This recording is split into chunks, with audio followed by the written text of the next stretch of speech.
Në vitin 2005, një ekip shkencëtarësh nga Agjencia Hapësinore Evropiane vendosi të bëjnë diçka që kurrë nuk ishte bërë më parë.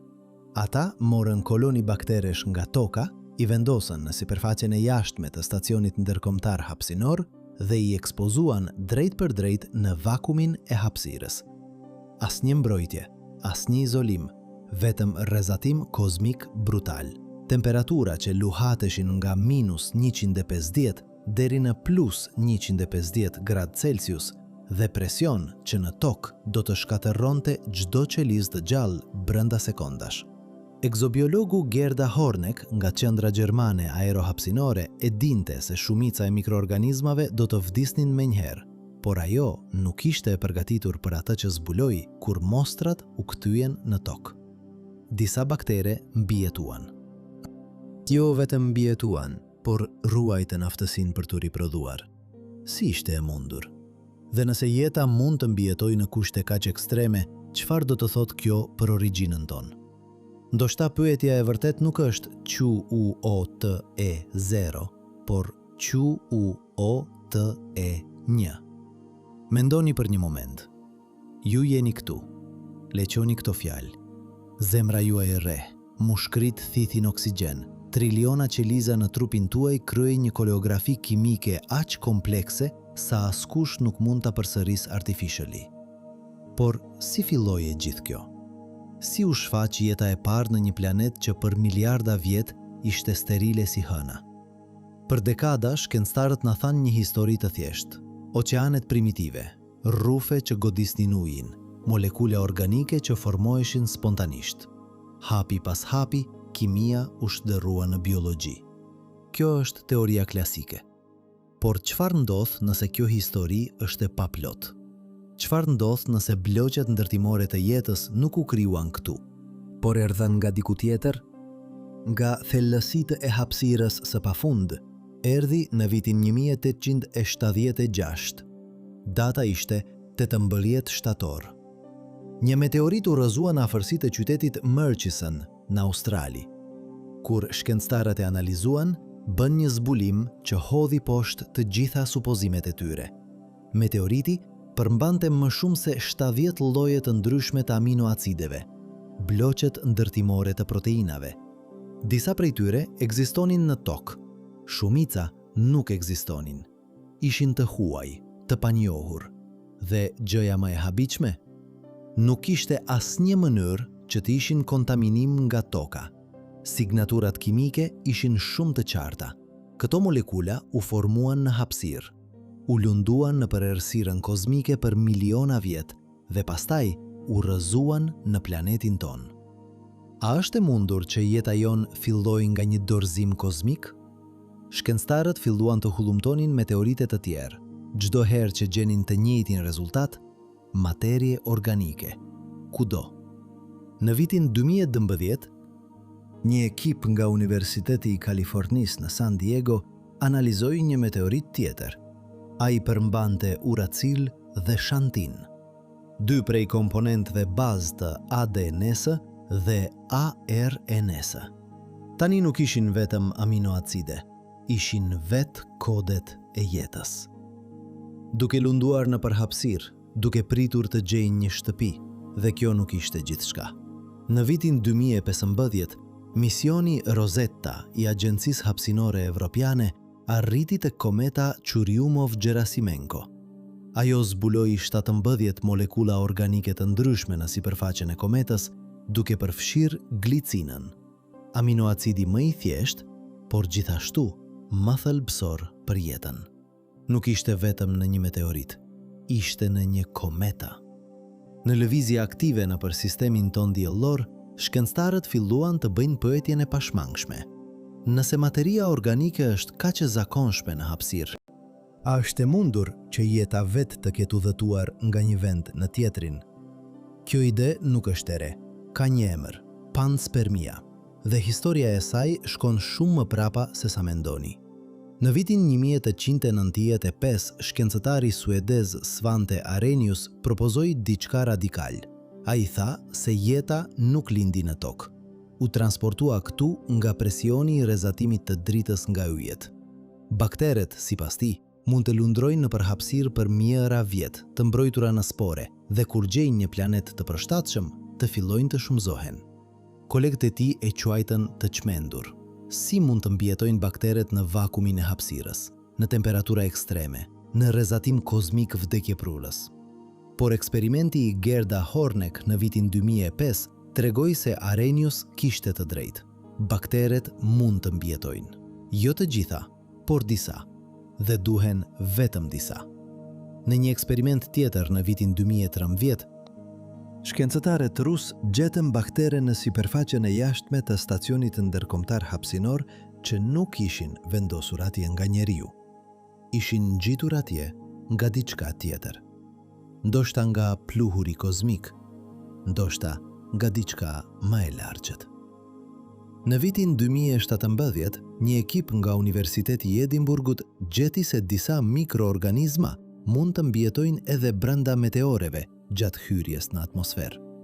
Temperaturat arrin disa mijë gradë në sipërfaqe, por brenda, në thellësi vetëm disa centimetra, temperatura mbetet e mjaftueshme e ulët për mbjetes.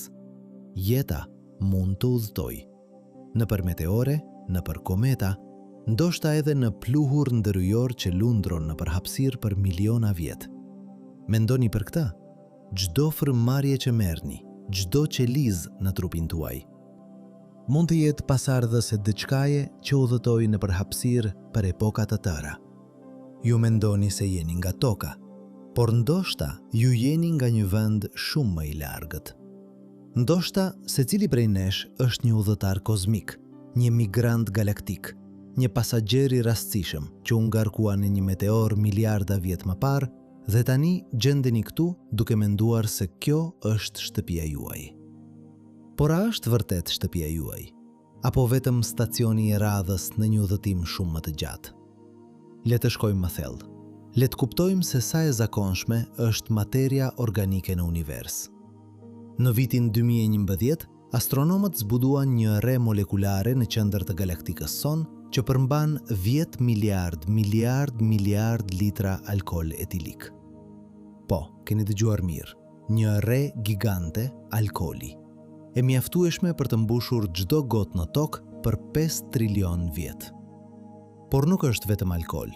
Janë 60 molekule organike të ndryshme që lundrojnë në këtë rre, duke përfshirë acetaldehid, formaldehid, aceton. Kimia e jetës, kudo.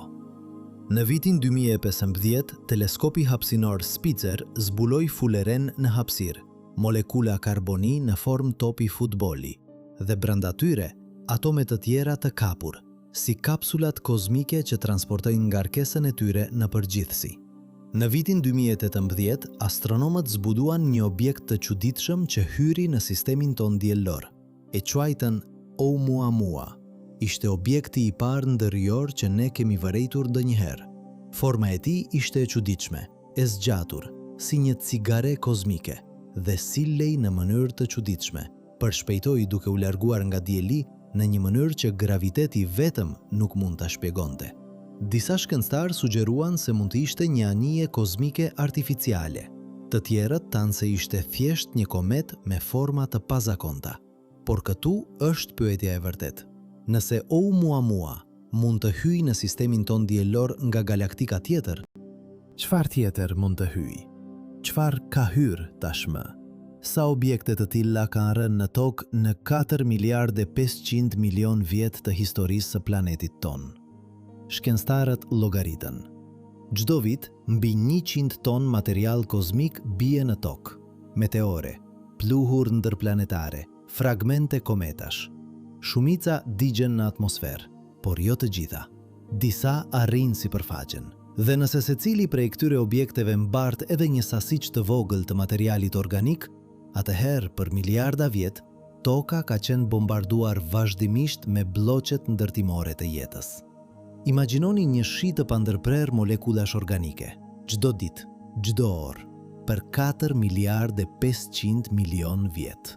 Sa materi organike ka arritur në planetin ton në këtë mënyrë, dhe sa prej saj ishte thjesht kimikate të vdekura, sa prej saj ishte diçka më shumë, diçka që tashmë kishte potencialin për t'u riprodhuar. Në vitin 2009, shkencëtari i famshëm Paul Davies nga Universiteti i Arizonës propozoi një hipotezë të guximshme. Ai tha se jeta ka lindur jo një herë, por shumë herë në histori të tokës.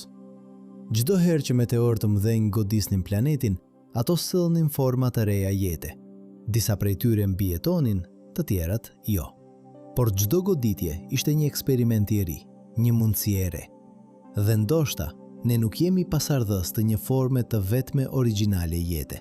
Ndoshta jemi përzierje e vjetra a qindra formash të ndryshme që erdhën nga vende të ndryshme, nga planete të ndryshme, nga sisteme diellore të ndryshme.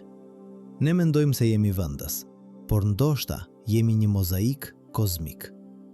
Mendoni për këtë kur shikoni lart natën. Çdo yll që shihni mund të jetë burimi i jetës në ndonjë vend. Çdo galaktik që vëzgon teleskopi mund të përmbajë triliona planet ku kimia po shtërohet në biologji. Dhe nëse jeta mund të udhtojë, atëherë nuk ka kufi, nuk ka izolim. Jemi të gjithë të lidhur.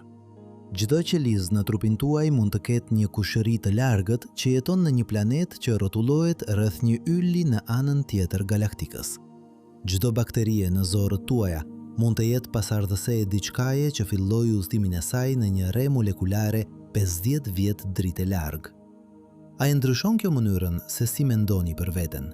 A e ndryshon kjo mënyrën se si mendoni për shtëpinë? Por prisni, ka diçka edhe më të thellë këtu. Nëse jeta mund të udhtojë nga një planet në tjetrin, atëherë pyetja bëhet më e madhe. Sa e vjetër është jeta në fakt? Teoria standarde thotë se jeta në tokë filloi rreth 3 miliardë 800 milion vjet më parë. Por nëse jeta erdhi nga diku tjetër, atëherë ajo mund të jetë shumë më e vjetër. Mund të ketë filluar në një planet që u formua miliarda vjet përpara tokës. Një planet që tani mund të jetë i vdekur. Një planet i shkatërruar nga një supernova, një planet i gëlltitur nga një vrim e zezë. Por para se të vdiste, ai e dërgoi trashëgimin e tij në hapësirë, në formën e sporave, në formën e baktereve, në formën e ADN së të mbështjellë në shtresa mbrojtëse organike. Dhe disa prej këtyre udhëtarëve kozmik arritën në tokë. Në vitin 2015, astrofizikani Avi Loeb nga Universiteti i Harvardit bëri një propozim të çmendur. Ai llogariti se në fazat e hershme të universit, kur ai ishte vetëm disa milion vjet i vjetër, temperatura mesatare në hapësirë ishte rreth 0 gradë Celsius, e ngrohtë, sa ujë të mos ngrinte. Çdo planet kudo në univers kishte kushte që mund të mbështesnin jetën. Për disa milion vjet, i gjithë universi ishte një zonë banueshme. Dhe nëse jeta lindi në atë kohë, ajo kishte mundësinë të përhapej kudo, nëpër galaktika, nëpër klaster galaktike. Jeta mund të jetë gati po aq e vjetër sa vetë universi. Ne mund të jemi pasardhës të diçkaje që filloi 30 miliard vjet më parë, në një vend dhe kohë që ne as nuk mund ta imagjinojmë. A e ndryshon kjo perspektivën tuaj për atë që do të thotë të jesh njeri? Ju mendoni se jeni i ri. Disa dhjetra vjet, ndoshta një shekull nëse jeni me fat. Por nëse çdo atom në trupin tuaj është pjesë e një zinxhiri të pandërprerë që shkon mbrapa për 30 miliard vjet, atëherë ju nuk jeni i ri fare. Ju jeni një nga krijesat më të vjetra në univers. Ju jeni trashëgjimtar i një historie kaq të gjatë saqë mendja nuk mund ta përfshijë. Çdo frymëmarrje që merrni është vazhdimi i një procesi që filloi kur universi ende ishte një fëmijë. A e ndryshon kjo mënyrën se si jetoni? A e ndryshon kjo mënyrën se si i vlerësoni momentet? Le të kthehemi tek pyetja themelore. Si dihet nëse panspermia është e vërtet? Çfarë provash na duhen? Shkencëtarët kanë propozuar disa teste. I pari është ky. Nëse jemi të gjithë pasardhës të jetës që erdhi nga hapësira, atëherë të gjitha format e jetës në tokë duhet të ndajnë të njëjtin kod gjenetik. Dhe çfarë gjejmë? Pikërisht këtë. Çdo krijesë e gjallë në tokë, nga bakteret në barkun tuaj deri tek elefantët në Afrikë, përdor të njëjtin kod, të njëjtat 20 aminoacide, të njëjtat baza azotike në ADN. Kjo nuk provon panspermis, por është në përputhje me të. Nëse jeta lindi vetëm një herë dhe u përhap, atëherë kjo është pikërisht ajo që do të priste. Testi i dytë është më interesant. Nëse jeta erdhi nga një planet tjetër, atëherë ajo duhet të ketë gjurmë kimike që nuk përputhen me kushtet e tokës së hershme. Dhe këtu, gjërat bëhen intriguese. Në vitin 2007, një ekip nga Universiteti i Kalifornisë zbuloi se disa prej enzimave më të lashta në qelizat të gjalla përdorin metale që ishin jashtëzakonisht të rralla në tokën primitive. Molibdeni për shembull. Ky metal ishte gati i paarritshëm në oqeanet e hershme të tokës, por ishte i bolshëm në sipërfaqet e asteroidëve dhe meteorëve. Pse do të zhvillonin formate para të jetës një varësi nga një metal që pothuajse nuk ekzistonte në mjedisin e tyre. Përveç se nëse ato nuk u zhvilluan në të mjedis, përveç se nëse ato erdhëm nga një vend ku molibdeni ishte i zakonshëm. Testi i tretë është edhe më provokues.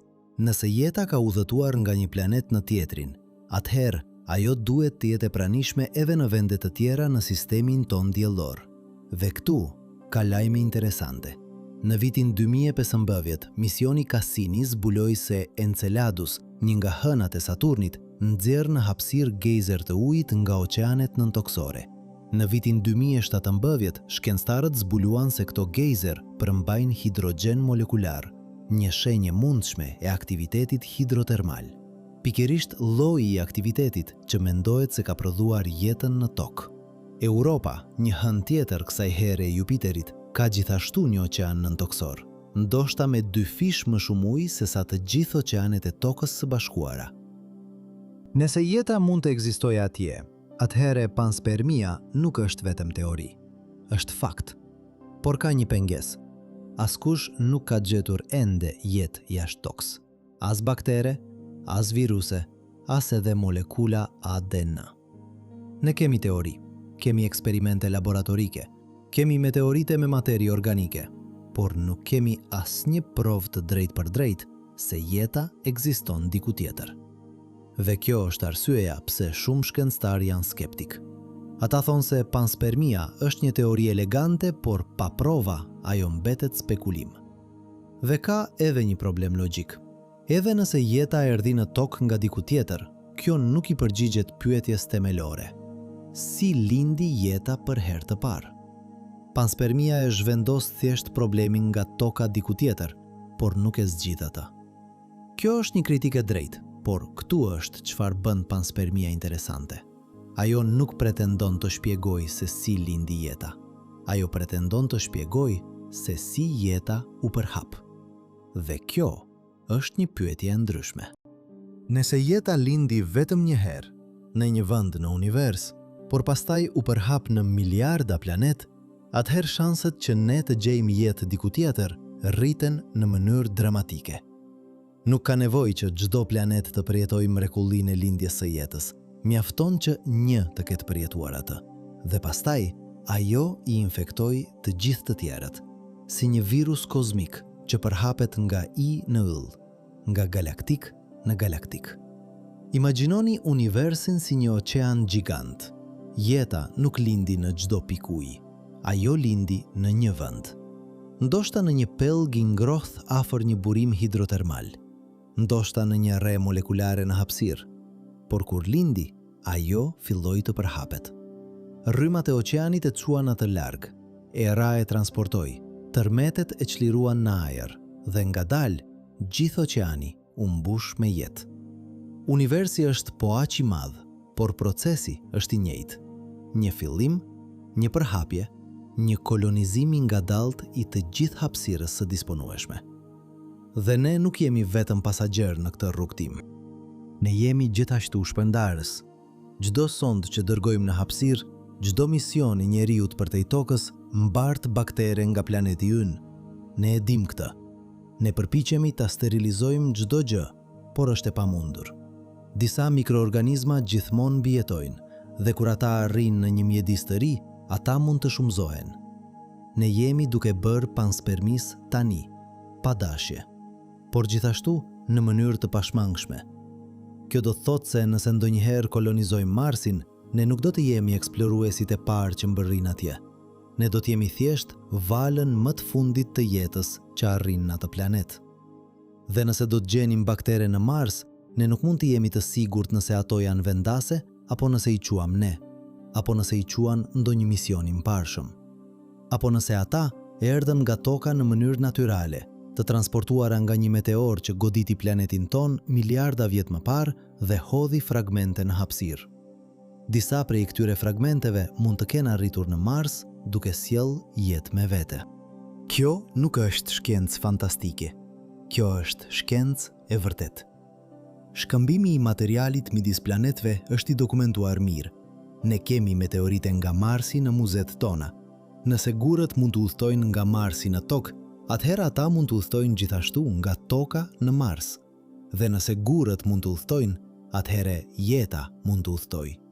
Por le të shkojmë edhe më tej. Le të flasim për panspermis të drejtuar. Kjo është idea se një civilizim i avancuar mund të ketë përdorur në mënyrë të vetëdijshme panspermis për të kolonizuar galaksinë. Në vend që të dërgojë anije kozmike të mbushura me njerëz, ata dërguan baktere, triliarda baktere, çdo lloj i imagjinuar, të paketuar në raketa të vogla dhe të lëshuara në të gjitha drejtimet. Disa do të arrijnë në planet të përshtatshëm. Aty ata do të vendosen, do të shumëzohen, do të evoluojnë dhe pas miliarda vjet ata do të prodhojnë qenie inteligjente, qenie si ne. A është e mundur që dikush ta ketë bërë këtë? A jemi ne rezultati i një programi kolonizimi kozmik që filloi miliarda vjet më parë? Kjo tingëllon si shkencë fantastike. Por në vitin 1973, shkencëtarët nobelist Francis Crick dhe Leslie Orgel propozuan pikërisht këtë. Ata e quajtën panspermis të drejtuar. Argumenti i tyre ishte i thjeshtë. Jeta në tokë duket shumë komplekse për të zhvilluar rastësisht në kohën e shkurtër që kishte në dispozicion. Nga formimi i tokës deri tek shfaqja e jetës së parë kaluan vetëm disa qindra milion vjet. Kjo është shumë e shpejtë për një proces rastësor. Përveç se nëse jeta nuk u zhvillua në tokë, përveç se nëse ajo erdhi tashmë e zhvilluar, tashmë e aftë për të riprodhuar, tashmë e përshtatur për të mbijetuar, nga dikush që e dërgoi me qëllim. Crick dhe Orgel nuk thanë se ishin alienet. Ata thanë thjesht se kjo është një mundësi që duhet marrë parasysh. Dhe ata propozuan një test. Nëse panspermia e drejtuar është e vërtet, atëherë duhet të ketë anomali në kodin gjenetik, diçka që duket si një firmë, si një mesazh i koduar. Deri më tani askush nuk ka gjetur diçka të tillë, por shikimi vazhdon. Çdo vit ne kuptojmë më shumë për ADN. Në çdo vit ne zbulojmë veçori të reja që nuk mund të shpjegohen lehtësisht. Dhe kush e di, ndoshta një ditë ne do të gjejmë diçka, një sekuencë që nuk ka kuptim biologjik, por ka kuptim matematikor. Një mesazh nga krijuesit tan kozmik. Ndërkohë ka një version tjetër të panspermis, që është edhe më i çuditshëm, e quajtur nekropanspermia. Kjo është idea se jeta nuk udhton gjallë, ajo udhton e vdekur. Bakteret vdesin në hapësirë, por ADN-ja e tyre mbetet e paprekur. Kur një meteor mbërrin në një planet, ADN ja lirohet. Nëse kushtet janë të duhura, ajo mund të inkorporohet në kimikate lokale të formojë qeliza të reja, të fillojë jetën përsëri. Kjo mund të tingëllojë si imagjepsje. Por në vitin 2010, shkencëtarët zviceran treguan se ADN ja mund të mbijetojë hyrjen në atmosferë. Ata vendosën ADN në sipërfaqen e një rakete dhe e rilanquan përsëri në atmosferë me shpejtësi që simulonin hyrjen e një meteori. ADN ja mbijetoi, e dëmtuar, por ende e lecueshme. Kjo do të thotë se informacioni gjenetik mund të transferohet nga një planet në tjetrin pa pasur nevojë që mikroorganizmat të jenë gjallë. Mendoni për ndikimin e kësaj? Nëse ADN ja mund të udhtojë, atëherë evolucioni nuk është vetëm një proces lokal. Ai është një proces kozmik. Risit gjenetike që ndodhin në një planet mund të transferohen në një tjetër. Jeta në njërin vend mund të ndikojë jetën në një vend tjetër. Ne mendojmë se evolucioni është si një pemë, me degë që shkoqiten në drejtime të ndryshme.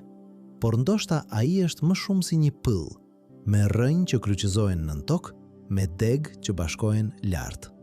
Çdo krijesë në univers mund të jetë e lidhur me çdo krijesë tjetër. Jo vetëm nga gjurmët e përbashkëta të skaluarës. por nga shkëmbimi aktual I informacionit gjenetik që vazhdon edhe sot, a e ndryshon kjo mënyrën se si mendoni për evolucionin? A e ndryshon kjo mënyrën se si mendoni për diversitetin e jetës në tokë?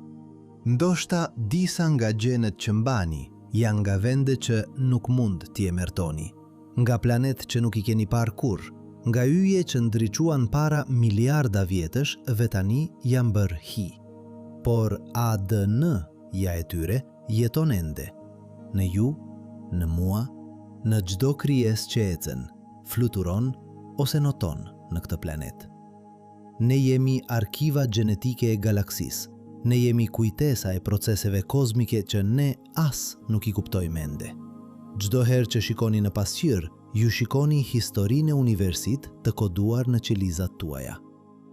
Tani le të flasim për skeptikët, sepse ka shumë dhe kanë argumente të vlefshme. Argumenti kryesor është ky: panspermia nuk shpjegon si lindi jeta, ajo vetëm e zhvendos problemin. Nëse jeta erdhi në tokë nga Marsi, atëherë si lindi në Mars? Nëse ajo erdhi nga një planet rreth një yli tjetër, atëherë si lindi atje? Në një moment, diku, jeta duhet të ketë filluar nga kimikatet e vdekura, dhe ky proces mbetet mister. Panspermia nuk e zgjidh këtë mister, ajo vetëm e shty atë më larg, në një vend që ne nuk mund ta studiojmë. Në një kohë që ka kaluar shumë kohë më parë, dhe kjo e bën jo shkencën, sepse shkenca kërkon teste, kërkon prova, kërkon eksperimente që mund të përsëriten. Nëse çdo gjë ndodhi miliarda vjet më parë në një planet që tani është pjur, si mund ta testojmë ndonjëherë? Ky është një argument I mirë, por këtu është përgjigja. Panspermia nuk ka nevojë të shpjegojë se si lindi jeta për herë të parë. Ajo ka nevojë vetëm të shpjegojë se si u përhap. Dhe kjo është diçka që mund ta testojmë. Ne mund të kërkojmë jetë në Mars, në Europa, në Enceladus. Nëse e gjejmë dhe nëse ajo ka ADN të ngjashme me atë tonën, atëherë kjo do të jetë provë fuqishme për panspermisë. Nëse nuk e gjejmë, kjo nuk provon se panspermia është e gabuar. Provon vetëm se jeta është e rrallë, ose se nuk kemi kërkuar mjaftueshëm, ose se ne nuk jemi gati ende për atë që mund të gjejmë. Argumenti I dytë nda skeptikët është se panspermia nuk ka ndikim praktik. Edhe nëse është e vërtet, çfarë ndryshimi bën? Jeta është këtu. Ajo ekziston. A ka rëndësi se si arriti? Kjo është një pyetje drejtë, dhe përgjigja është po, ka rëndësi. Sepse nëse panspermia është e vërtet, atëherë shanset që ka jetë diku tjetër në univers rriten në mënyrë dramatike. Nuk ka nevojë që çdo planet të ketë lindjen e vet të jetës. Mjafton që jeta të ketë lindur dikur diku dhe pastaj të jetë përhap. Kjo do të thotë se mund të jemi rrethuar nga jeta.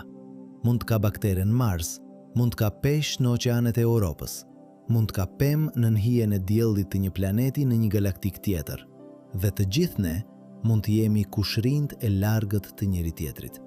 Të gjithë pasardhës të së njëjtës linjë gjenetike, që filloi miliarda vjet më parë. A e ndryshon kjo mënyrën se si e shihni veten? Kur shikoni lart natën dhe shihni një yll, a mendoni _QUOTE_2__? A e bën kjo ndryshimin? Unë mendoj se po, sepse na jep një kuptim lidhje, një kuptim përgjegjësie. Nëse jemi të gjithë pjesë së njëjtës familje kozmike, atëherë çfarë I bëjmë?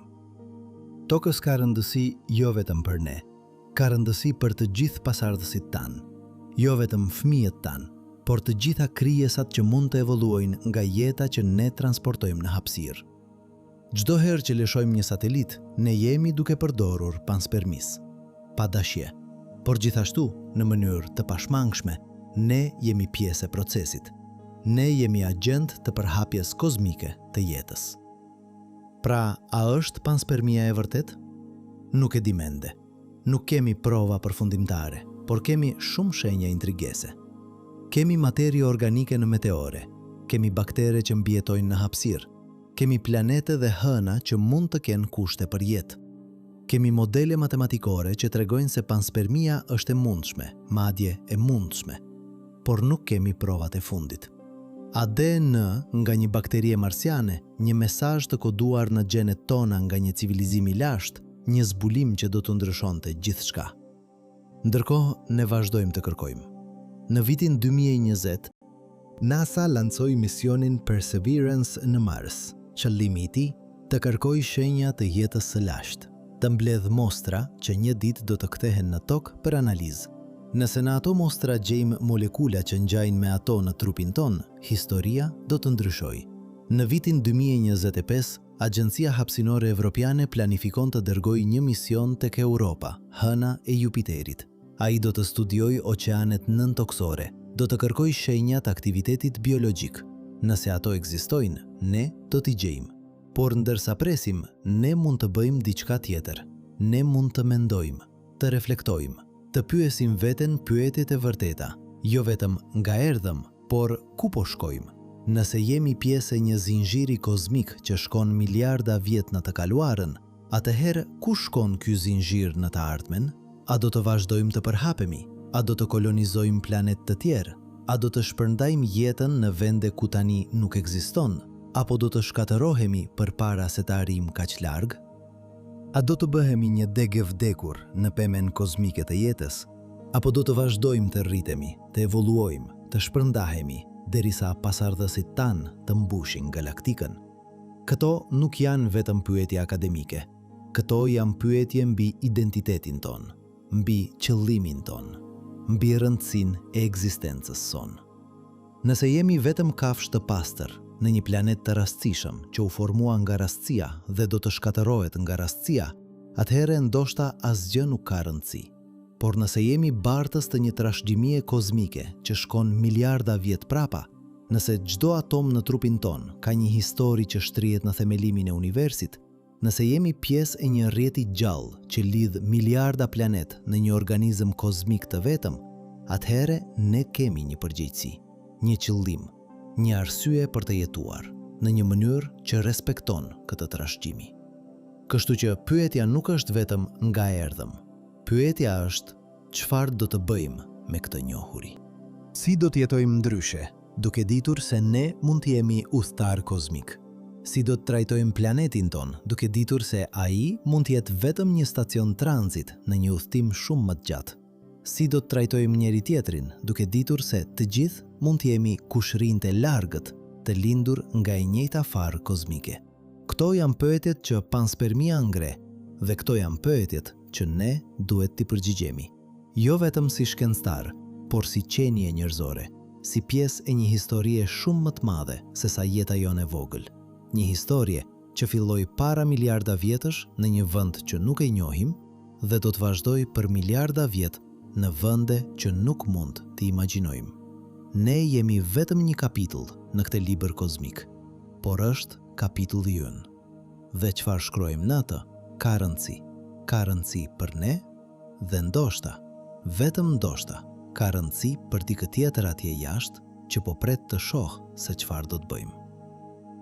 Tani le të hyjmë në detajet e vërteta, sepse deri tani kemi folur për teori dhe mundësi. Por çfarë tregojnë faktet? Çfarë tregojnë eksperimentet? Kur shkencëtarët filluan seriozisht të studiojnë nëse jeta mund të mbijetojë udhëtimin në përhapësirë, ata pritën dështim. Pritën që çdo organizëm të vdiste brenda minutash, sepse hapësira është armike për jetën në çdo mënyrë të imagjinueshme. Vakumi thith ujin nga qelizat. Rrezatimi kozmik shkatërron ADN. Temperatura, luhatjet shkaktojnë që proteinat të shpërbëhen. Por eksperimentet treguan diçka krejtësisht të ndryshme. Në vitin 2010, një ekip nga Universiteti i Zirichut në Zvicër vendosi të testojë diçka ekstreme. Ata morën baktere të quajtura Bacillus subtilis. Këto janë mikroorganizma të zakonshëm që gjenden në tokë kudo në botë. Asgjë e veçantë për to, asnjë aftësi super, thjesht baktere normale.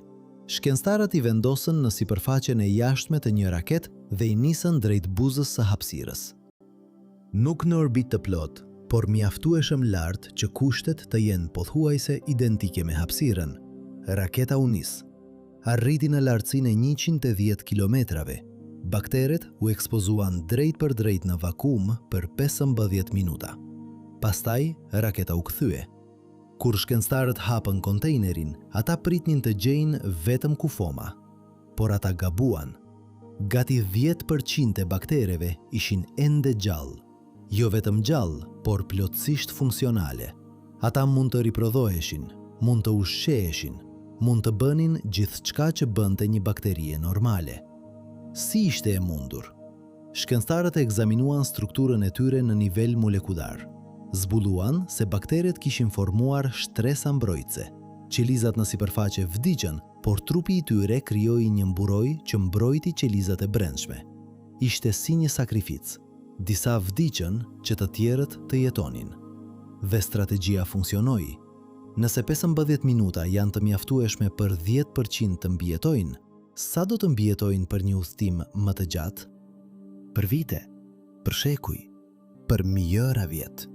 Por kjo ishte vetëm fillimi. Në vitin 2014, eksperimenti Expose Air në stacionin ndërkombëtar hapësinor çoi gjërat në një nivel tjetër. Shkencëtarët vendosën 40 lloje të ndryshme mikroorganizmash në sipërfaqen e jashtme të stacionit. Jo për minuta, jo për orë, por për 565 ditë, gati 2 vjet, të ekspozuar drejt për drejt në vakumin e hapësirës, në rrezatimin kozmik, në rrezatimin ultraviolet nga dielli, që është miliona herë më i fortë se në sipërfaqen e tokës. Çdo ditë, temperaturat luhateshin nga -170 gradë në hije deri në +120 gradë në dritën e diellit. Asnjë mbrojtje, asnjë izolim. Vetëm mikroorganizmat dhe hapësira. Kur mostrat u kthyen, shkencëtarët ishin të habitur. Jo vetëm që disa baktere mbijetuan, disa liqene mbijetuan. Jo baktere, liqene, organizma shumë qelizor me mijëra qeliza.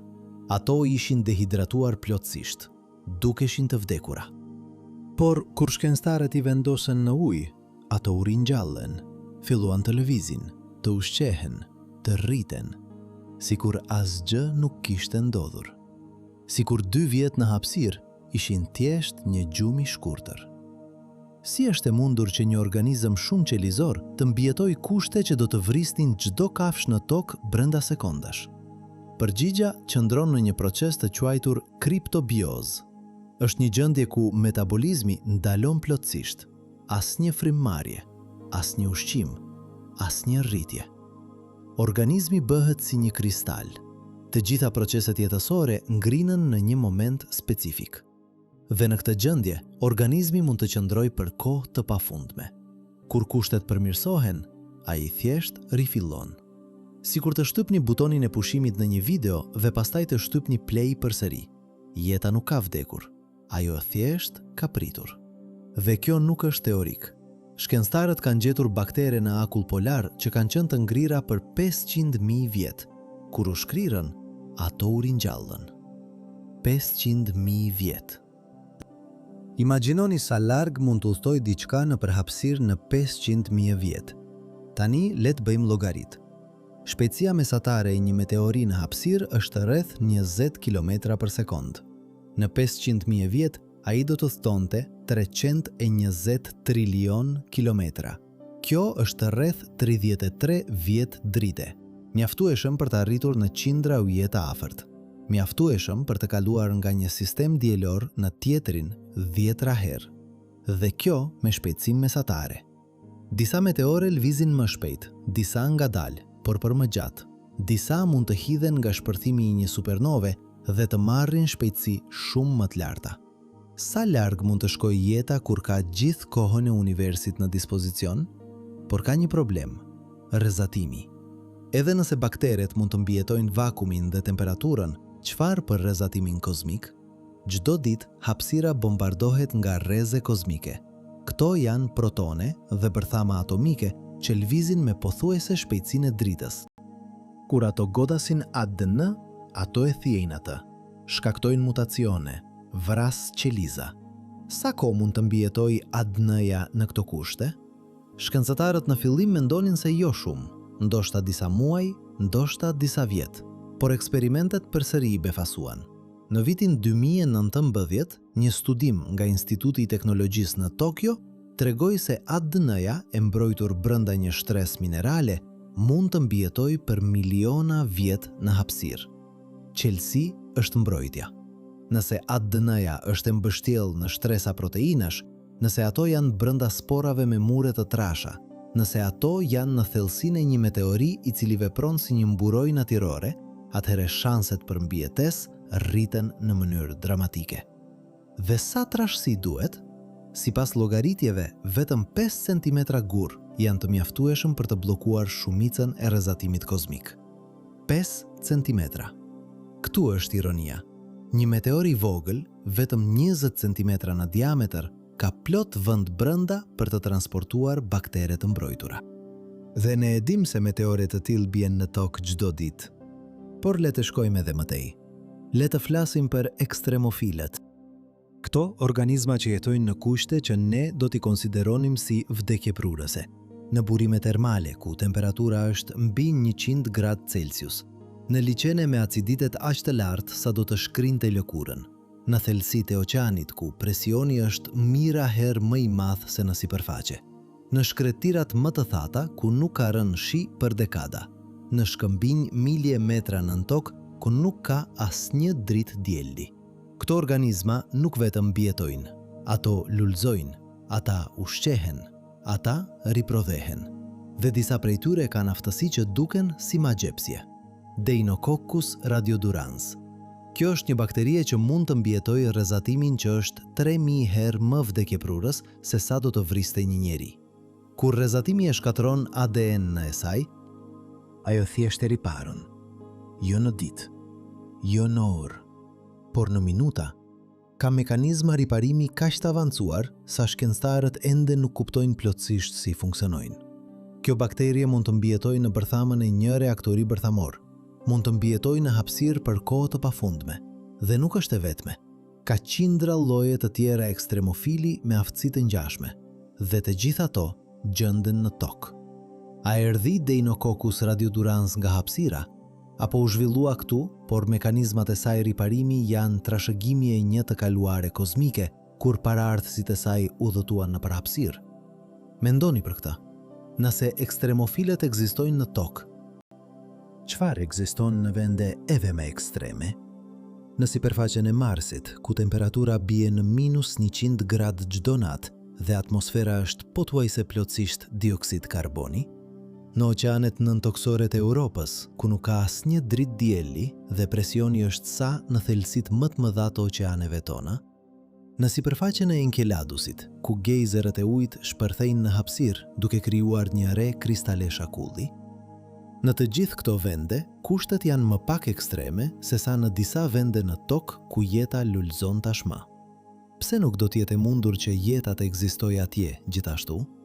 Kjo është arsyeja pse NASA planifikon misionet e ardhshme në këto hëna. Në vitin 2026, Europa Clipper do të mbërrijë në sistemin e Jupiterit. Ai do të fluturojë afër Europës 50 herë, duke skanuar sipërfaqen me radar dhe duke analizuar grincat që dalin nga gejzerët.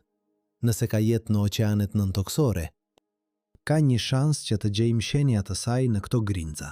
Ndoshta molekule organike, ndoshta qeliza të vdekura, ndoshta edhe diçka gjallë.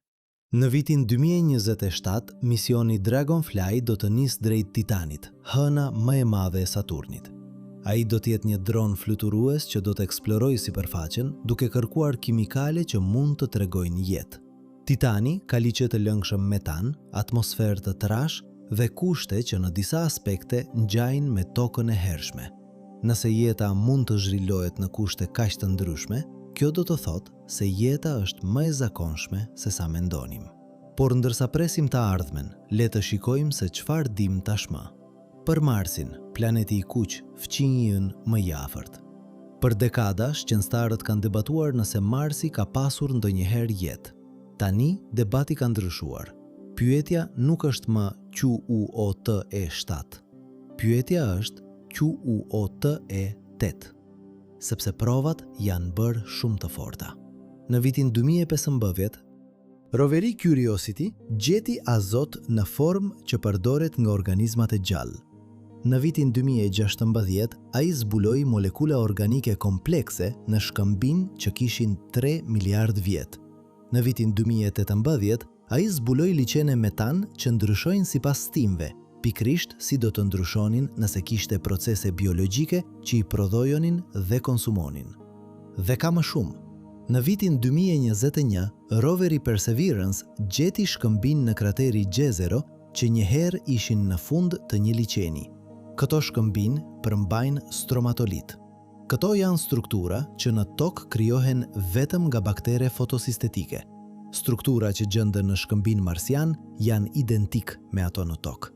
Tani, kjo nuk provon se kishte jetë. Mund të ekzistojnë procese gjeologjike që krijojnë strukturat e ngjashme, por ndërsa vitet kalojnë dhe provat grumbullohen, bëhet gjithnjë më e vështirë të shpjegosh gjithçka pa jetë. Dhe kjo ngre një pyetje shqetësuese. Nëse kishte jetë në Mars miliarda vjet më parë, ku është tani? Ka 3 mundësi. E para, ajo vdiq plotësisht. Marsi humbi atmosferën e tij, uji avulloi, temperatura ra dhe çdo gjë gjallë u shkatërrua. E dyta, ajo u zhvendos nën tokë. Ka prova që Marsi ende ka akuifer nëntoksor, uji i lëngshëm milje metra nën sipërfaqe, ku temperatura është mjaftueshëm e lartë. Nëse bakteret u tërhiqen atje, ato mund të jenë ende gjallë sot. E treta, ajo u dërgua në hapësirë. Kur meteoret të mëdhenj godisnin Marsin, ata hodhën material në orbit. Disa prej këtij materiali ran mbrapa në Mars, disa arriti në tokë. Ne e dim këtë, sepse kemi meteore marsian në muzet tona. Nëse shkëmbinjt mund të udhtojnë nga Marsi në tokë, atëherë bakteret mund gjithashtu. Dhe kjo na çon në një zbulim që shqetëson.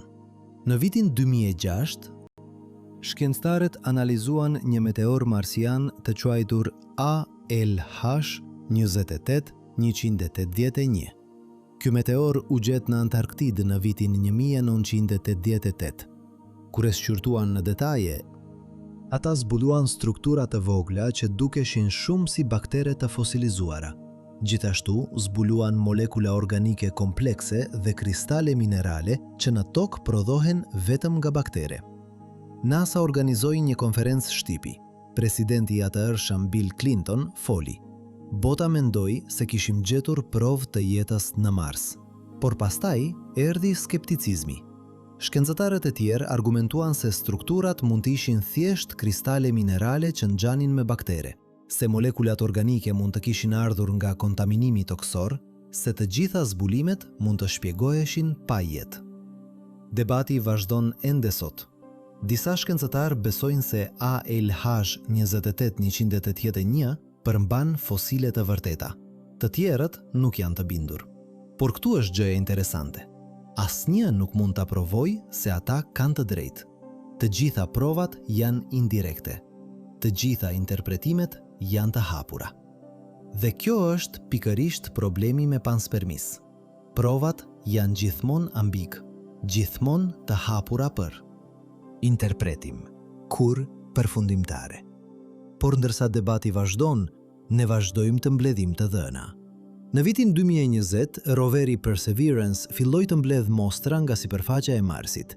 Këto mostra janë të vulosura në tuba dhe një ditë, në një mision të ardhshëm, ato do të kthehen në tokë. Kur të arrijnë, shkencëtarët do t'i analizojnë me instrumente shumë më të avancuar se çdo gjë që mund të dërgohet në Mars.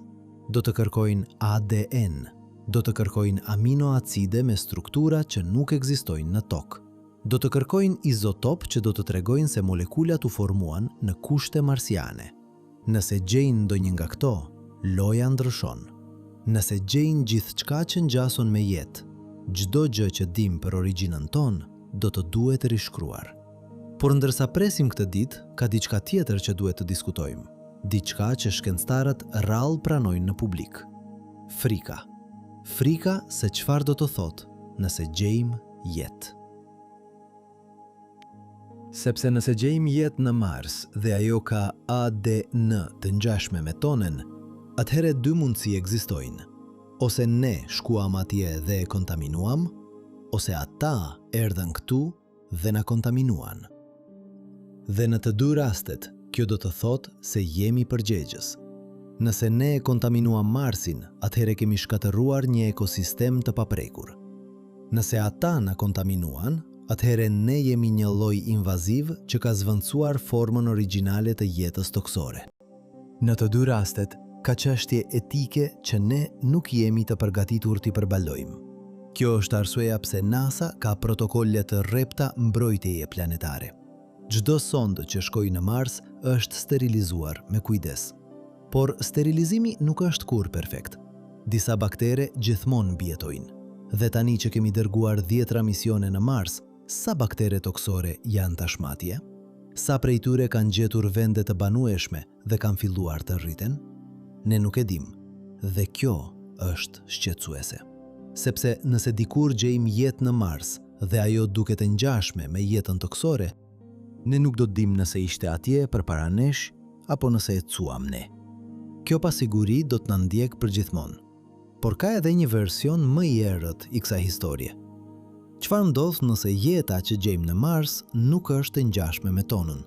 Çfarë ndodh nëse ajo ka një kod gjenetik krejtësisht të ndryshëm, molekula të ndryshme, kimik të ndryshme? Kjo do të provonte se jeta ka lindur të paktën 2 herë në këtë sistem diellor. Një herë në tokë, një herë në Mars. Ndoshta edhe më shumë herë në vende të tjera. Dhe nëse jeta mund të lindë kaq lehtë, atëherë ajo duhet të jetë kudo, në çdo sistem diellor, në çdo galaktik. Triliona forma të ndryshme jete, secila me kimikën e vet, kodin e vet, rrugën e vet unike drejt ekzistencës. Por nëse kjo është e vërtet, ku janë të gjithë? Kjo është paradoksi i Fermit. Nëse jeta është kaq e zakonshme, nëse ka triliona planet që mund të mbështesin jetë, nëse ka pasur miliarda vjet kohë për të evoluar, atëherë ku janë civilizimit të tjerë? Pse nuk kemi dëgjuar asnjë transmetim? Pse nuk kemi parë asnjë sond që viziton sistemin ton diellor? Pse qielli është kaq i heshtur? Ka shumë përgjigje të propozuara. Ndoshta jemi të parët, ndoshta civilizimi i shkatërrojnë veten përpara se të bëhen interstellar. Ndoshta ata janë atje, por nuk duan të na kontaktojnë. Ndoshta po na vëzgojnë duke pritur të shohim nëse mbijetojmë fazën tonë teknologjike. Por ka një përgjigje tjetër që lidhet drejt për drejt me panspermis. Ndoshta jeta është e zakonshme, por jeta inteligjente është jashtëzakonisht e rrallë. Ndoshta hapi nga bakteret të qenijet inteligjente është aq i vështirë sa ka ndodhur vetëm një herë në galaktikën tonë. Dhe ne jemi ai një herë. Kjo do të ishte ndoshta edhe më e vetmuar se sa të jesh absolutisht i vetëm. Sepse do të thotë se universi është plot me jetë, por asnjë prej saj nuk mund të flasë me ne. Asnjë prej saj nuk mund të na kuptojë. Ne do të jemi i vetmi që mund të mendojë për universin, i vetmi që mund të pyes pyetje, i vetmi që mund të kuptojë se sa i madh dhe i vjetër është gjithçka. A e ndryshon kjo përgjegjësinë tonë? Nëse jemi qenia e vetme inteligjente në galaktik, atëherë çfarë i bëjmë vetes ka rëndësi, jo vetëm për ne, ka rëndësi për të gjithë universin. Sepse nëse shkatërrohemi, aftësia e universit për të menduar për veten zhduket me ne. Të paktën në këtë pjesë të hapësirës, të paktën për miliarda vjet, derisa një lloj tjetër evoluon diku tjetër. Kjo është një barë e rëndë, dhe ndoshta kjo është arsyeja pse duhet të kujdesemi për veten, jo vetëm sepse duam të mbijetojmë, por sepse mbijetesa jon ka një rëndësi kozmike. Por le të kthehemi tek diçka më konkrete. Le të flasim për atë që po ndodh tani. Në vitin 2022, James Webb Space Telescope filloi operacionet. Ky teleskop është aq i fuqishëm sa mund të detektojë molekula në atmosferën e planeteve që rrotullohen rreth yjeve të tjerë. Nëse ka oksigjen në sasinë e madhe, ai do ta shoh. Nëse ka metan dhe oksigjen së bashku, një kombinim që në tokë ekziston vetëm për shkak të jetës, ai do ta zbulojë. Nëse ka molekula industriale si klorofluorokarbon, ai do t'i gjejë. Dhe në vitin 2023, ai bëri diçka të jashtëzakonshme. Zbuloi një planet të quajtur K228b. që ka oksigjen, metan dhe ujë në atmosferë. Raporti i tyre nuk është në ekuilibër. Diçka po prodhon këto gaze. Në tokë, kjo diçka është jeta. Tani, para se të emcionojeni shumë, duhet të them se ka edhe shpjegime të tjera. Proceset vulkanike, kimik atmosferike jo biologjike, reaksione që nuk kemi parë ende në tokë, por që mund të ekzistojnë në planet me kushte të ndryshme. Shkencëtarët janë të kujdesshëm. Ata nuk po thonë gjetëm jetë. Ata po thonë gjetëm diçka interesante që duhet studiuar më shumë. Por këtu është pika. Çdo vit ne zbulojmë më shumë planet. Çdo vit instrumentet tona bëhen më të mira. Çdo vit shanset për të gjetur diçka përfundimtar rriten. Dhe një ditë, ndoshta më shpejt se sa mendojmë, ne do të gjejmë një sinjal që nuk mund të shpjegohet ndryshe. Një firmë kimike që mund të vijë vetëm nga jeta. Dhe atë ditë çdo gjë ndryshon. Por ndërsa presim atë ditë, ka diçka tjetër që duhet të pranojmë. Ka gjëra që ne nuk i dimë. Gjëra që shkencëtarët nuk i diskutojnë megjerësisht sepse nuk kanë përgjigje. Dhe kjo është pjesa që duhet t'ju tregoj tani. Pjesa për të cilën shkencëtarët preferojnë të heshtin. Sepse të pranosh se nuk di diçka, nuk është gjithmonë e lehtë për një shkencëtar, sidomos kur publiku pret përgjigje. Por e vërteta është se ka pyetje fundamentale për panspermis dhe jetën në univers, për të cilat ne thjesht nuk kemi përgjigje. Pyetja e parë: si lindi jeta për herë të parë? Kemi teori, kemi eksperimente, por asnjë prej tyre nuk ka krijuar jetë nga hiçi. Eksperimenti i famshëm Miller-Urey në vitin 1953 krijoi aminoacide nga kimikate të thjeshta. Por aminoacidet nuk janë jetë. Ato janë vetëm bloqe ndërtimore. Për të kaluar nga aminoacidet në një qelizë të gjallë, kërkon mijëra hapa, secila me probabilitete ekstremisht të ulta. Disa shkencëtar kanë llogaritur se shanset që të formohet rastësisht edhe proteina më e thjeshtë janë 1 në 150 shifër pas zeros. Këto janë probabilitete kaq të ulta sa janë praktikisht zero. Pra, si ndodhi? Disa thonë se kishte biliona provash. Çdo pyll deti, çdo burim hidrotermal, çdo sipërfaqe shkëmbi, për qindra milion vjet, me triliona molekula që bashkohen dhe shpërbëhen çdo sekond. Me këto numra, edhe ngjarjet jashtëzakonisht të rralla bëhen të mundshme. Të tjerë thonë se ka principe organizuese që ne nuk i kuptojmë ende.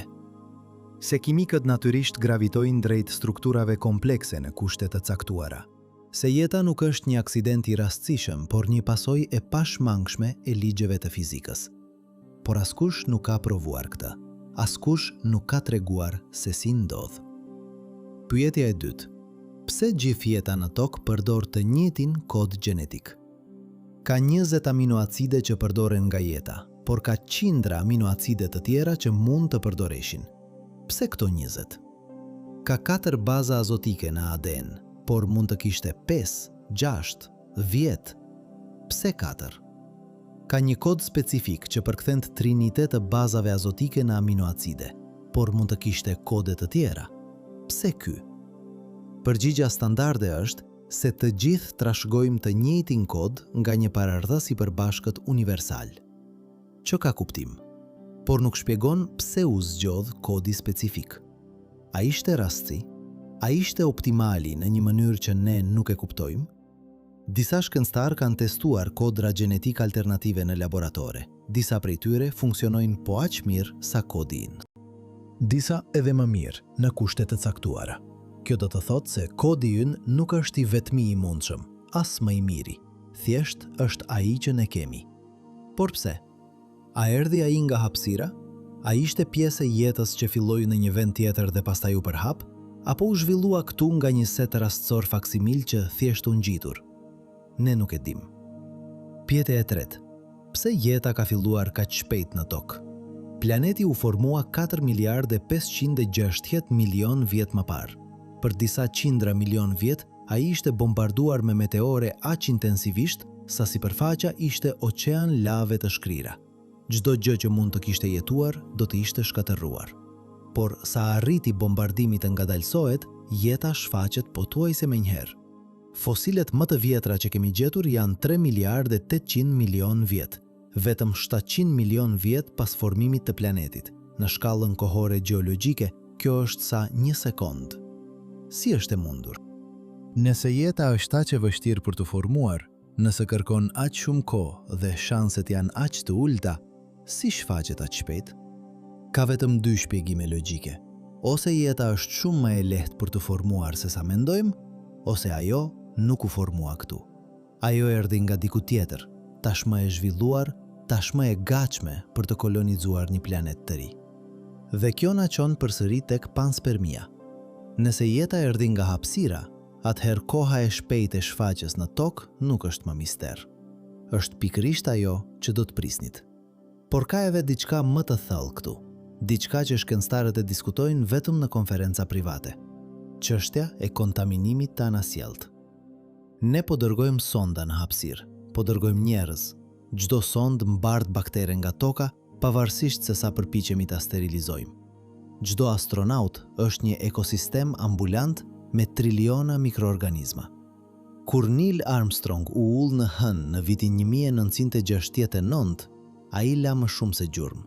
Ai la baktere. Kur roverët tanë lëvizin në Mars, ata lënë një gjurmë biologjike. E dim këtë, por nuk mund ta ndalojmë.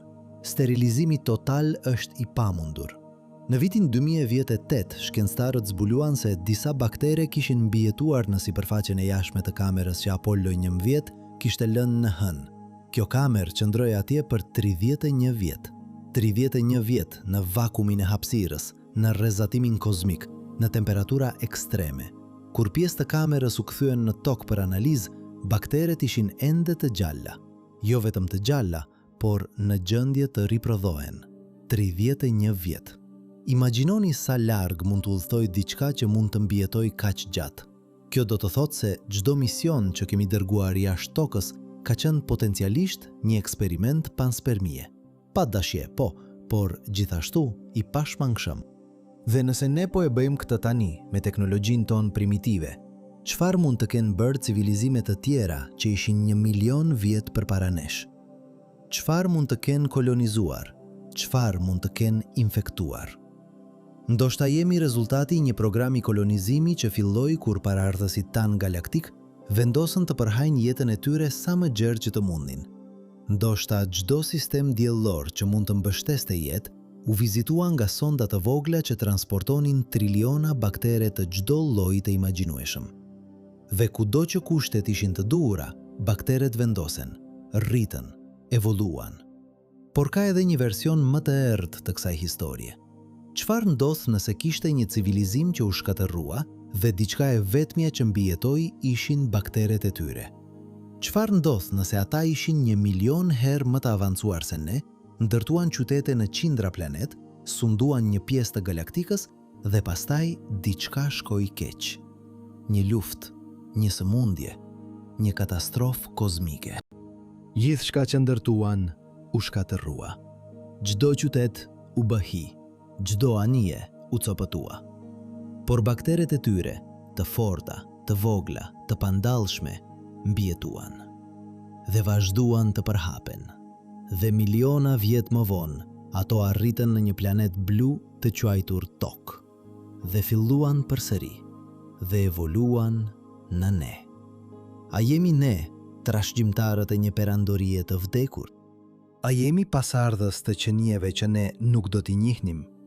A është ADN-ja jon një arkive, një historie që nuk e mbajmë mend? Këto t'ingëllojnë si shkencë fantastike, por këtu është gjëja. Nuk kemi mënyrë ta provojmë se nuk është e vërtet. ADN-ja nuk mban kujtimet e asaj që ndodhi miliarda vjet më parë. Ajo evoluon, ndryshon, shkrihen informacione të vjetra ndërsa shtohen të reja. Nëse kishte një mesazh të koduar në genet e paraardhësve tanë më të largët, ai do të ishte shkrir tashmë. Do të kishte humbur në zhurmën e mutacioneve të panumërta që kanë ndodhur atëherë. Përveç se nëse dikush e dinte këtë, përveç se nëse ata koduan mesazhin në një mënyrë që do të mbijetonte. Jo në sekuenca të thjeshta që mund të ndryshonin, por në strukturën bazë të kodit, në matematikën e tij, në raportet dhe modelet që janë shumë thelbësore për të ndryshuar pa shkatërruar të gjitha funksionin. Disa shkencëtar kanë kërkuar për diçka të tillë. Kanë analizuar kodin gjenetik duke kërkuar modele jo rastësore. Proporcione që nuk shpjegohen nga evolucioni, numra që shfaqen shumë shpesh për të qenë rastësi. Deri më tani nuk kanë gjetur asgjë përfundimtare, por shikimi vazhdon. Por le të kthehemi në diçka më konkrete.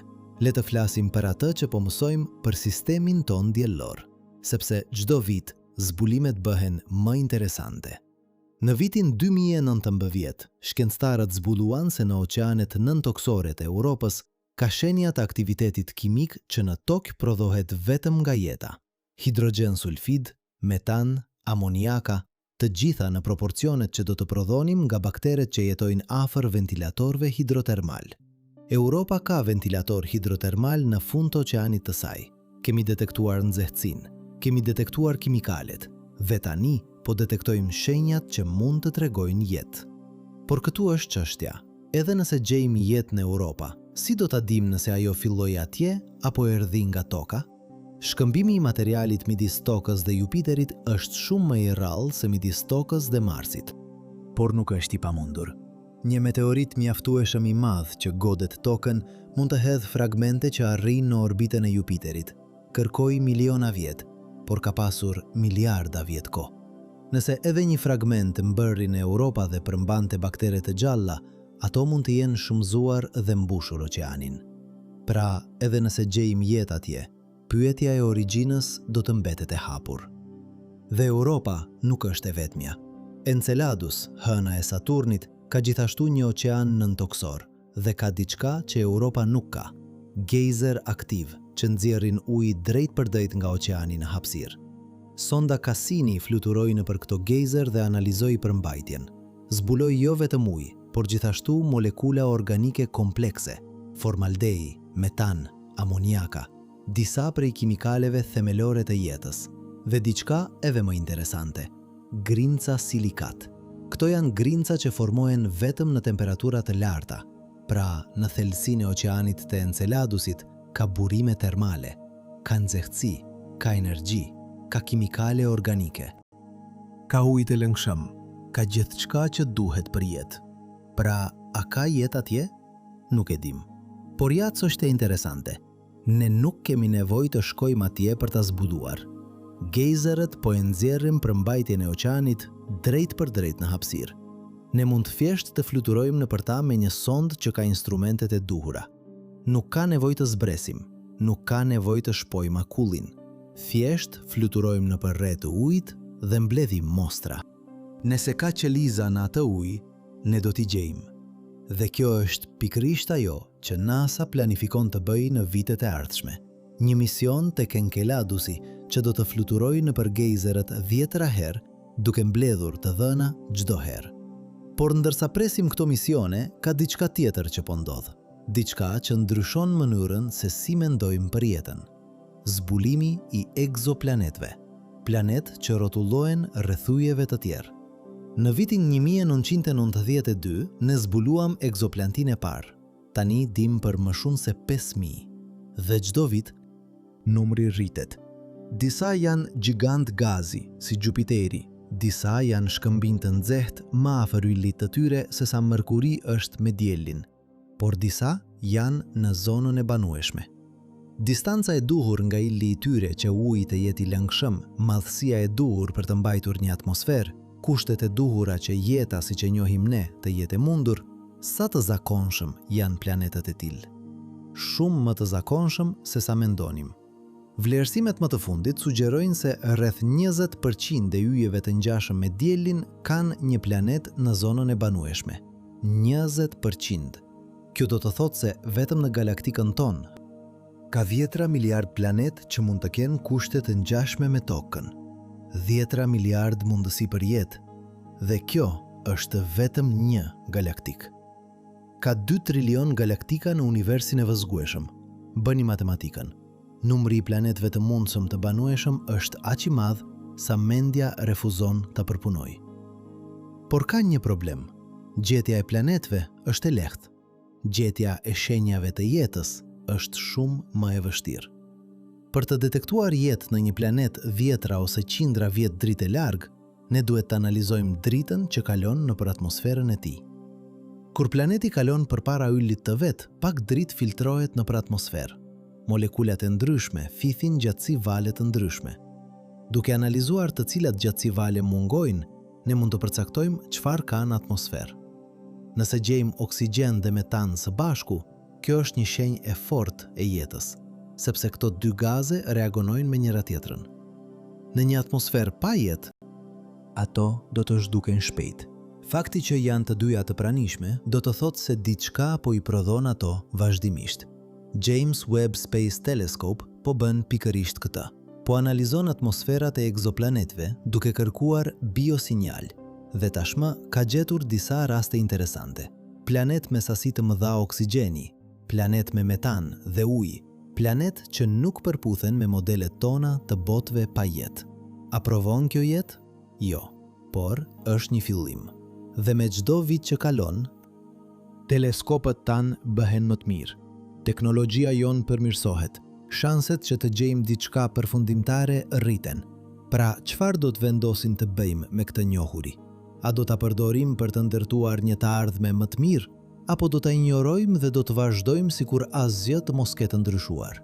Zgjedhja është e jona dhe koha për ta bërë është tani, sepse universi nuk do të pres. Yjet do të vazhdojnë të lindin dhe të vdesin. Galaktikat do të vazhdojnë të shtrihen. Jeta do të vazhdoj të kërkoj rrugë të reja për të përhajtur veten. Pyetja e vetme është, a do të jemi ne pjesë e asaj historie, apo do të jemi vetëm një shënim fundore, një eksperiment i dështuar që u provua dhe u harrua? Vazhdon në pjesën tjetër. Rreth 45 deri në 50.000 karaktere deri më tani. Por le të ndalemi për një moment. Le të largohemi nga shkalla kozmike dhe të kthehemi tek diçka më personale. Tek ju, personi që po lexon këto fjalë tani. Ndoshta po mendoni Q, U, O, T, E, N, N. Ndoshta po mendoni __ quote __ Dhe kjo është një pyetje drejtë, por këtu është përgjigja që ndoshta nuk e prisni. Çdo frymëmarrje që merrni është një akt kozmik.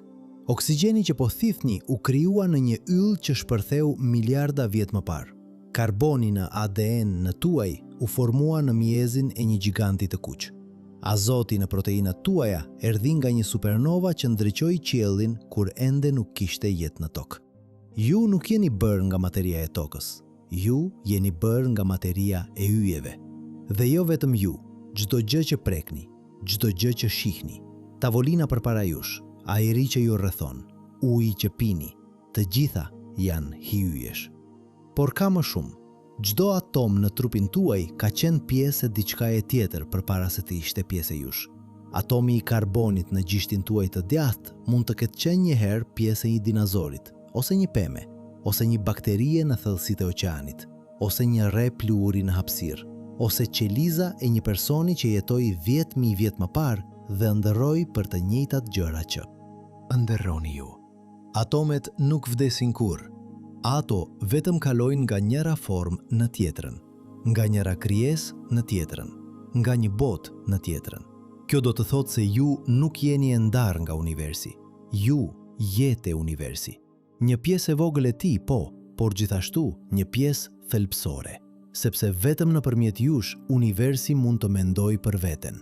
Vetëm nëpërmjet jush ai mund të pyes _QUOTE_13__. Vetëm nëpërmjet jush ai mund të admiroj bukurinë e vet. Ju nuk jeni veshgues të universit. Ju jeni mënyra e universit për t'u vëzguar. Dhe kjo është diçka mahnitse. Por panspermia shton edhe një tjetër shtresë në këtë histori. Nëse është e vërtet, atëherë ju nuk jeni vetëm yjesh.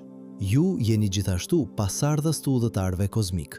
Çdo qelizë në trupin tuaj mund të mbajë gjurmët e një udhëtimi që filloi në një planet të largët, vazhdoi nëpër errësirën e hapësirës për miliona vjet dhe përfundoi këtu, në tokë, kur një meteor ra në një oqean primitiv dhe çliroi ngarkesën e tij biologjike. Ajo ngarkes u shumëzua, u përshtat, evoluoi dhe përfundimisht u bë ju. Mendoni për këtë. Nëse panspermia është e vërtet, atëhere çdo qeliz në trupin tuaj ka trashëguar jo vetëm gjenetikën e prindërve tuaj, por gjithashtu kujtesën molekulare të një udhtimi në përhapësirë. Një udhtim që prindrit tuaj nuk e bën, që gjyshrit tuaj nuk e bën, që asnjë nga paraardhësit tuaj njerëzor nuk e bëri, por që bakteret tuaja paraardhëse e bën. Ato lundruan në përhapësirë, ato përjetuan vakumin, ato mbijetuan rrezatimin, ato arritën në një botë të re. Dhe tani ju jeni këtu, duke mbartur trashëgiminë e tyre.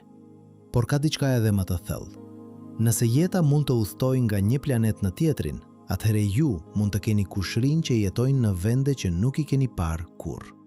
Ndoshta në Mars, thellë nën sipërfaqe, në një akuifer të ngrohtë, një bakterie po riprodhohet tani, dhe ajo bakterie mund të ndajë një paraardhës të përbashkët me ju, jo një paraardhës nga miliona vjet më parë, por një paraardhës nga miliarda vjet më parë. Para se ajo linjë gjenetike të ndahej, një pjesë u vendos në Mars, tjetra në Tokë. Dhe tani, miliarda vjet më vonë, ju jeni këtu, duke menduar për to, ndërsa ato janë atje, pa e ditur se ju ekzistoni. A e ndryshon kjo mënyrën se si e shihni veten? Kur shikoni në pasqyrë, a shihni diçka të ndryshme tani? Jo vetëm një njeri, por një organizëm kozmik. Një mbledhje atomesh që kanë udhëtuar triliona kilometra. Një eksperiment në ndërgjegjësim që është zhvilluar gjatë miliarda vjetësh. Një nyje në një rrjet galaktik jete që shtrihet në hapësirë dhe kohë në mënyra që ne sapo po fillojmë të kuptojmë. Dhe kjo na çon tek një pyetje që duhet ta bëjmë. Nëse jemi pjesë e një rrjeti kaq të madh, nëse jemi të lidhur me forma jete në planet që nuk i dim, në sisteme diellore që nuk i kemi zbuluar, në galaktika që janë shumë larg për t'u arritur ndonjëherë, atëherë çfarë përgjegjësie kemi? Jo vetëm ndaj njëri tjetrit, por ndaj të gjithë pjesëve të tjera të këtij rrjeti. Ndaj baktereve në Mars, ndaj peshqve të mundshëm në oqeanet e Europës, ndaj pemëve që mund të rriten në një planet rreth një ylli në Andromed. Kjo mund të tingëllojë si marrëzi. Si mund të kemi përgjegjësi ndaj gjërave që nuk i dim ekzistojnë? Por këtu është çështja. Nëse panspermia është e vërtet, atëherë çdo veprim që ndikojmë në jetë, pavarësisht se ku është, ka rëndësi, sepse jemi të gjithë pjesë e së njëjtës familje, e të njëjtës linje gjenetike, e të njëjtës historie. Çfarë i bëjmë njëri tjetrit? Çfarë i bëjmë planetit ton? Çfarë i bëjmë ekosistemeve tona? Ka pasoja që shtrihen përtej kësaj bote, por le të jemi praktik. Çfarë do të thotë kjo për jetën tuaj të përditshme? Si jetoni ndryshe duke ditur se mund të jeni pjesë e një rrjeti kozmik? Ndoshta nuk ndryshon shumë. Ende duhet të shkoni në punë, ende duhet të paguani faturat, ende duhet të kujdeseni për familjen tuaj. Por ndoshta ndryshon diçka të vogël. Ndoshta kur shikoni qelin të natës, nuk e shihni më si diçka të largët dhe të shkëputur nga ju. E shihni si shtëpi, vendi nga ku vini, vendi ku ndoshta do të ktheheni një ditë. Ose ndoshta ndryshon mënyrën se si i trajtoni gjërat e vogla. Bakteria në duart tuaja, insekti në dritare, bima në obor. Të gjitha janë bashkëudhëtarët tuaj. Të gjitha ndajnë të njëjtën origjinë. Të gjitha janë pjesë e së njëjtës historie. Dhe nëse kujdeseni për ta, ju po kujdeseni për një trashëgimi që shkon miliarda vjet mbrapa. Ju po mbrojni diçka që ka mbijetuar udhëtime në përhapësirë, katastrofa kozmike dhe pese shuma masive.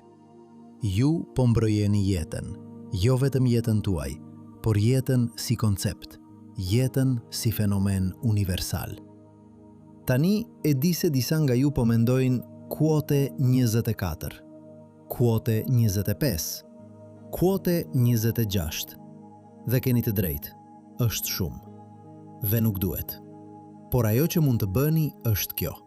Mund të jetoni me kuriozitet. Mund të vazhdoni të pyesni pyetje.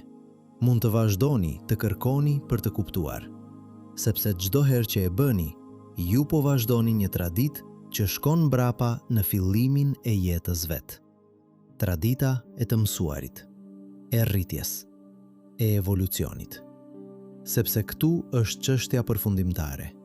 Panspermia nuk është vetëm një teori për se si jeta u përhap nëpër univers. Është gjithashtu një thirrje për veprimit, një kujtues se jemi pjesë e diçkaje shumë më të madhe se sa vetja jon individuale. Se çdo veprim që ndërmarrim ka rëndësi, se çdo zgjedhje që bëjmë kontribuon në një histori që do të vazhdojë shumë kohë pasi ne të jemi zhdukur. Dhe se nëse duam që kjo histori të ketë një fund të lumtur, duhet të fillojmë të veprimit tani. Por çfarë do të thotë një fund i lumtur? Për disa njerëz do të thotë të mbijetojmë, të kolonizojmë planet të tjerë, të përhapemi nëpër galaktik, të bëhemi një specie multiplanetare që nuk mund të shkatërohet nga një katastrofe vetme. Për të tjerë do të thotë të gjejnë një ekuilibër, të jetojnë në harmoni me planetin tonë, të reduktojmë ndikimin tonë, të mbrojmë ekosistemet që na mbështesin. Dhe ndoshta të dyja këto vizione janë të drejta. Ndoshta ne mund të bëjmë të dy, të kujdesemi për tokën, ndërsa gjithashtu përgatitemi për të shkuar përtej saj. Në fund të fundit, kjo është ajo që jeta ka bërë gjithmonë. Ka gjetur ekuilibër brenda kufive të saj të tanishëm, duke gjithashtu kërkuar të zgjerojë ato kufi. Bakteret në një petri vazhdojnë të shumëzohen derisa të mbushin të gjithë hapësirën e disponueshme. Pastaj disa mutojnë dhe mësojnë të jetojnë në kushte që do të vrisnin paraardhësit e tyre, dhe procesi vazhdon. Ekspansion, përshtatje, ekspansion përsëri. Kjo është formula që jeta ka përdorur për 4 miliard vjet. Pse duhet ta ndryshojmë tani? Por ka një ndryshim kritik. Ne jemi të vetëdijshëm. Ne mund të planifikojmë, ne mund të parandajmë, ne mund të zgjedhim. Bakteret nuk kanë këtë luksi. Ato thjesht reagojnë ndaj mjedisit të tyre, por ne mund të formojmë të ardhmen tonë. Mund të vendosim se ku duam të shkojmë, çfarë lloj civilizimi duam të ndërtojmë, çfarë trashëgimie duam të lëmë. Dhe kjo është si një bekim, ashtu edhe një barë, sepse do të thotë se nuk mund të fajsojmë askën tjetër nëse gjërat shkojnë keq. Përgjegjësia është e jona. Për çfarë zgjedhim? Ktu është ajo që e di. Nëse shikojmë provat, nëse studiojmë historinë, nëse mësojmë nga gabimet e kaluara, atëherë ka një rrugë përpara. Një rrugë që përfshin si mbrojtjen e planetit ton, ashtu edhe eksplorimin e yjeve. Një rrugë që respekton jetën në të gjitha format e saj, duke gjithashtu njohur që jeta është domethënse reziliente dhe që ajo dëshiron të përhapet. Një rrugë që balancën midis kujdesit dhe kuriozitetit, midis ruajtjes dhe zbulimit, midis të qenit të përgjegjeshëm dhe të qenit të guximshëm, por kjo rrugë kërkon që të ndryshojmë mënyrën se si mendojmë për veten. Duhet të ndalojmë të mendojmë për veten si individ të izoluar që jetojnë në një botë që nuk ka lidhje me to. Duhet të fillojmë të mendojmë për veten si nyje në një rrjet, si pjesë e një organizmi më të madh, si qeliza në trupin kozmik që është universi. Dhe pikësisht, si çdo qelizë në trupin tuaj ka një rol për të luajtur, ju keni një rol për të luajtur në këtë organizëm më të madh. Cili është roli juaj? Kjo varet nga talentet tuaja, nga pasionet tuaja, nga rrethanat tuaja. Por këtu është gjëja e bukur. Nuk duhet të jeni shkencëtar për të kontribuar në këtë histori. Nuk duhet të jeni astronaut. Nuk duhet të zbuloni planetet e reja. Gjithçka që duhet të bëni është të jetoni me vetdije, me kuriozitet, me përgjegjësi dhe me respekt për lidhjen që ndani me çdo gjë tjetër që ekziston. Sepse në fund, kjo është mesazhi i panspermis. Nuk jemi të ndarë, jemi të lidhur me njëri tjetrin, me planetin ton, me jetën në forma të tjera, me universin vet. Çdo atom që ju përbën ishte njëherë pjesë e diçkaje tjetër, dhe një ditë do të jetë pjesë e diçkaje të re. Jeta nuk fillon dhe nuk përfundon me ju. Ajo vazhdon, shndërrohet, evoluon. Dhe ju jeni vetëm një fazë në atë transformim. Por është faza juaj. Dhe çfarë bëni me të ka rëndësi. Le të kthehemi tani tek pyetja që e filloi të gjithë këtë. Erdhi jeta nga hapësira? Përgjigjja e ndershme është se nuk e dim. Ende. por dim këtë. Materia organike është kudo në univers. Bakteret mund të mbjetojnë kushte ekstreme. Jeta në tokë shfaqet shumë shpejt pas formimit të planetit. Ka miliarda planet që mund të mbështesin jetë, dhe shkëmbimi i materialit midis planetëve është real dhe i dokumentuar. Të gjitha këto fakte janë në përputhje me panspermis.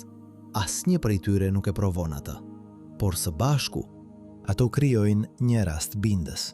Dhe ndërsa vazhdojnë të eksplorojmë, provat do të rriten. Çdo mision në Mars na jep më shumë informacion. Çdo sond që dërgojmë tek hënat e Jupiterit dhe Saturnit na tregon më shumë për kushtet atje.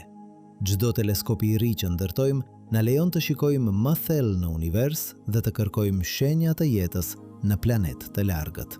Dhe një ditë, ndoshta më shpejt se sa mendojmë, ne do të gjejmë diçka që do të ndryshojë gjithçka.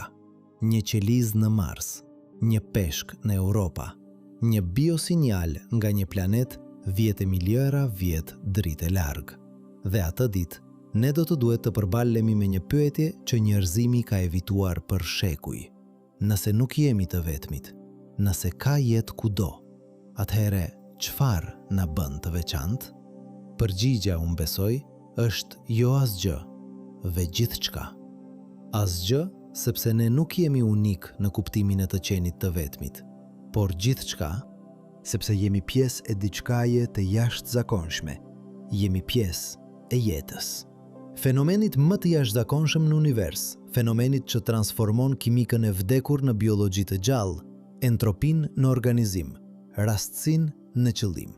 Dhe nëse panspermia është e vërtet, atëherë ne jemi gjithashtu pjesë e një rjeti që shtrihet përtej çdo gjëje që mund të imagjinojmë. Një rjet që lidh planet që nuk i kemi parë kurrë, yje që nuk i kemi emërtuar ende, galaktika që janë shumë larg për t'u arritur ndonjëherë, por që janë megjithatë pjesë e së njëjtës familje, e të njëjtës linje gjenetike, e të njëjtës historie. Pra herën tjetër që ndjeheni të vogël, të parëndësishëm, të humbur në një univers që është shumë i madh për të kuptuar, kujtoni këtë. Ju nuk jeni të vegjël. Ju jeni pasardhës të një historie që shkon miliarda vjet mbrapa. Ju jeni bartës të një trashëgjimje që ka përjetuar katastrofa kozmike që do të kishin shkatërruar civilizime të tëra.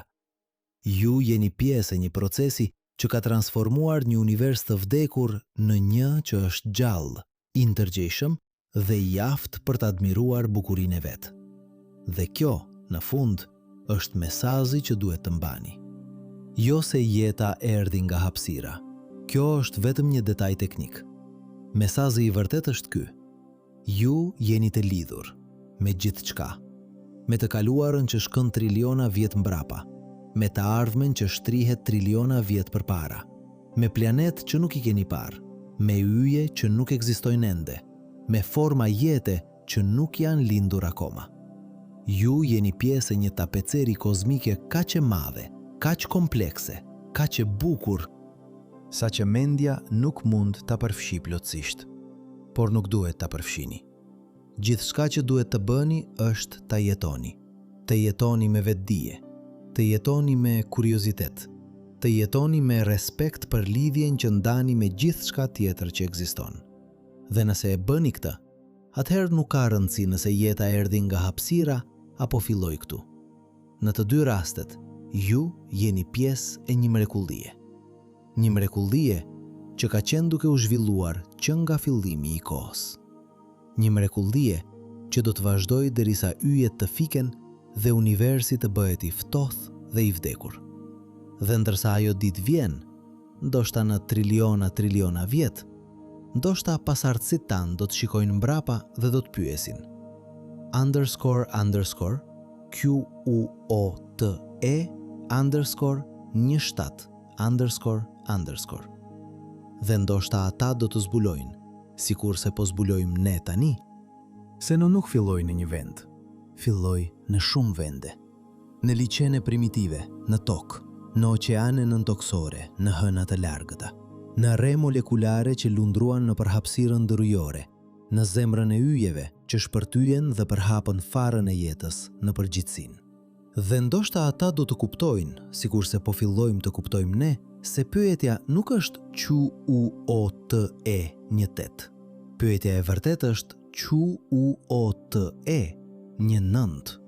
Sepse jeta nuk është një gjë statike, është një proces, një udhëtim, një transformim i pandërprer nga një formë në tjetrën, nga një vend në tjetrin, nga një gjendje e ekzistencës në tjetrën. Dhe ne jemi vetëm një pikë në atë udhëtim. Por është pika jonë, dhe çfarë bëjmë me të do të përcaktojë se çfarë vjen pas. Pra, zgjidhni me kujdes, jetoni me qëllim, veproni me përgjegjësi, dhe mos harroni kurrë se ju jeni më shumë se sa mendoni, më të mëdhenj se sa ndjeheni, më të lidhur se sa e imagjinoni. Ju jeni universi që u bëi vetëdijshëm për veten. Ju jeni yjet që mësuan të ndërrojnë. Ju jeni ato atome që filluan të pyesin quo te dyze. Dhe ndërsa vazhdoni këtë udhëtim, ndërsa zbuloni më shumë për veten dhe botën përreth jush, mbani mend këtë. Çdo përgjigje që gjeni do të ngrej 10 pyetje të reja. Çdo zbulim do të hap 10 mistera të reja. Çdo hap përpara do të zbuloj se sa shumë nuk e dim ende. Dhe kjo është e bukur, sepse do të thotë se udhëtimi nuk përfundon kurrë. Ka gjithmonë më shumë për të mësuar, gjithmonë më shumë për të zbuluar, gjithmonë më shumë për të kuptuar. Dhe nëse panspermia na ka mësuar diçka, është kjo. Udhëtimi është gjithçka, jo destinacioni. Sepse jeta nuk ka një destinacion përfundimtar. Ajo thjesht vazhdon, përhapet, transformohet, evoluon dhe ne jemi pjesë e asaj evolucion. Bartos të flakës në një univers që përndryshe do të ishte i errët, ruajtës të një fenomeni që është aq i rrallë, aq i çmuar, aq i jashtëzakonshëm sa që ekzistenca e tij vetë është një mrekulli. Pra ngrihuni, shkoni jashtë, shikoni lart dhe kujtoni. Ju nuk jeni vetëm duke shikuar yjet. Ju jeni yjet që shikojnë veten. Ju nuk jeni vetëm duke pyetur për universin. Ju jeni universi që pyet për veten. Ju nuk jeni vetëm duke kërkuar kuptim. Ju jeni kuptimi që universi po krijon nëpërmjet jush. Dhe kjo, në fund, është përgjigja për çdo pyetje që kemi bërë. A erdhi jeta nga hapësira? Ndoshta jo, por nuk ka rëndësi, sepse pavarësisht se nga erdhi, pavarësisht se si filloi, pavarësisht se çfarë ndodhi miliarda vjet më parë në një vend që nuk e njohim, e vërteta mbetet e njëjtë. Ne jemi këtu, ne jemi gjallë, ne jemi të vetëdijshëm, dhe ne kemi mundësinë të zgjedhim se çfarë të bëjmë me atë. Pra, çfarë zgjedhni? A do të jetoni sikur jeni të izoluar, të shkëputur, pa lidhje me gjithçka përreth jush, apo do të jetoni sikur jeni ajo që jeni me të vërtetë? Një nyje në një rrjet kozmik, një qeliz në trupin e universit, një yll që ka mësuar të ndërroj. Zgjedhja është e juaj, dhe koha për ta bërë është tani. Sepse universi nuk pret, yjet po lindin dhe po vdesin, galaktikat po shtrihen dhe po largohen. Jeta po kërkon në rrugë të reja për të përhajtur veten. Dhe pyetja nuk është nëse do t'jeni pjesë e asaj historie. Jeni tashma. Pyetja është se çfarë lloj pjese do t'jeni. Pjesëtar aktiv që formsojnë të ardhmen, apo veshgues pasiv që thjesht lën gjërat të ndodhin. Unë shpresoj që zgjidhni të parën, sepse nëse kemi mësuar diçka nga kjo histori, është kjo. Jeta nuk pret. Ajo vepron, ajo përshtatet, ajo evoluon, ajo përhapet, ajo transformohet, ajo krijon. Dhe ju, si shprehje e ndërgjegjësuar e jetës, keni aftësinë jo vetëm të veproni, por të zgjidhni se si të veproni, të zgjidhni me qëllim, të zgjidhni me dashje, të zgjidhni me shpresë. Pra shkoni, jetoni, mësoni, rriten, eksploroni, zbuloni, krijoni, dashoni. Dhe mos harroni kurrë se çdo gjë që bëni, çdo zgjedhje që merrni, çdo hap që ndërmerrni, është pjesë e një historie që është shumë më e madhe se sa ju. një historie që filloi para miliarda vjetësh dhe do të vazhdoj për miliarda të tjera. Një historie në të cilën ju jeni vetëm një kapitull, por është kapitulli juaj. Dhe çfarë shkruani në të, ka rëndësi. Ka rëndësi për ju, ka rëndësi për ata që do të vinë pas jush. Dhe ndoshta, vetëm ndoshta, ka rëndësi për dikë, diku atje, në një planet që rrotullohet rreth një yli që ne nuk e kemi parë kurrë, që është gjithashtu duke lëshuar tej të njëjtat pyetje, duke ndërruar të njëjtat ëndëra dhe duke kërkuar të njëjtin kuptim. Dhe nëse ajo është e vërtet, nëse ka dikush atje që ndan të njëjtën origjinë me ne, që mbart të njëjtat gjurmë të një udhëtimi kozmik, që është pjesë e së njëjtës familje galaktike, atëherë këtu është mesazhi që do të doja t'u dërgoja. Ne jemi këtu, ne jemi gjallë, ne po mësojmë, ne po rritemi, ne po kërkojmë, dhe një ditë, ndoshta më shpejt se sa mendojmë, ne do të gjejmë njëri tjetrin, do të ndajmë historitë tona, do të mësojmë nga njëri tjetri, dhe do të kuptojmë se, pavarësisht se sa larg jemi, pavarësisht se sa të ndryshëm jemi, në fund jemi të njëjtët. Udhëtar kozmik, në një udhëtim që filloi para miliarda vjetësh dhe do të vazhdoj për sa kohë ka yje në qiell. Deri atëherë, vazhdojmë të jetojmë, vazhdojmë të mësojmë, vazhdojmë të shpresojmë, sepse në fund, kjo është gjithçka që mund të bëjmë, dhe është më shumë se mjaft. Por përpara se të mbyllim këtë kapitull, ka diçka tjetër që duhet të diskutojmë. Diçka që ndodh tani, në këtë moment, ndërsa po lexoni këto fjalë. Shkenca e panspermis nuk është vetëm teori e vjetër që diskutohet në konferenca akademike.